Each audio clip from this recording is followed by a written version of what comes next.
We'll make a flower dance using static electricity. Here's what we need. A ruler, markers, a piece of tissue paper, scissors, and clay. I made a flower pot with this clay. Let's get started. Be very careful not to rip the tissue paper.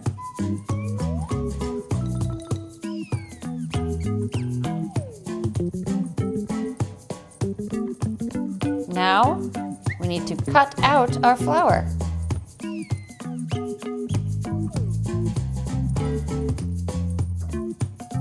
Hello, I'm a beautiful flower. Let's take off the back piece of tissue paper. Be careful.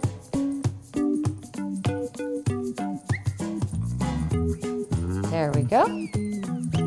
Ta-da! And now, I'll plant the flower. In you go. Aw, our flower is sad. Let's use static electricity to cheer it up.